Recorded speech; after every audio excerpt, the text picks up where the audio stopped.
नमस्कार मित्रांनो, संजय गांधी निराधार योजना व वृद्ध भूमिहीन शेतमजुरांना अर्थसहाय्य योजनेअंतर्गत वेतन व वेतनोत्तर खर्चासाठी जुलै ते ऑगस्ट 2025 करिता अनुदान वाटपाकरिता महाराष्ट्र शासन सामाजिक न्याय व विशेष सहाय्य विभाग अंतर्गत दिनांक 22 ऑगस्ट 2025 रोजी हा जी वितरित करण्यात आला आहे.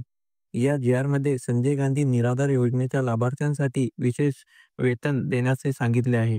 जसे की सन 2025-26 या आर्थिक वर्षाकरिता संजय गांधी निराधार अनुदान योजना जिल्हा आस्थापनेसाठी रुपये 143,72,72,000 व वृद्ध भूमिहीन शेतमजुरांना अर्थसहाय्य या योजनेवरील आस्थापनेसाठी रुपये 57,54,63,000 इतकी अर्थसंकल्पीय तरतूद मंजूर करण्यात आली आहे. वित्त विभागाने मंजूर केलेल्या अर्थसंकल्पीय तरतुदीतून संजय गांधी निराधार अनुदान योजना जिल्हा आस्थापनेसाठी रुपये 44,29,92,380 रुपये व वृद्ध भूमिहीन शेतमजुरांना अर्थसहाय्य या योजनेवरील आस्थापनेसाठी रुपये 17,81,69,992 रुपये इतका निधी सर्व विभागीय आयुक्त यांना वितरित करण्यात आला आहे.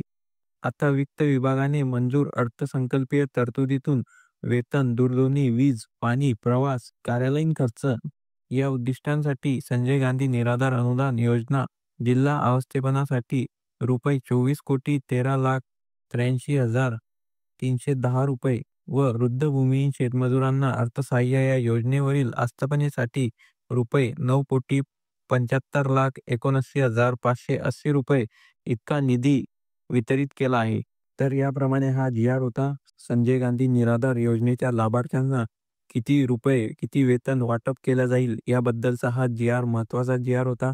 तुम्हाला समजला असेल तर नक्की व्हिडिओला लाईक करा, चॅनलला सबस्क्राईब करा आणि जास्तीत जास्त लाभार्थ्यांपर्यंत हा व्हिडिओ शेअर करा. धन्यवाद मित्रांनो.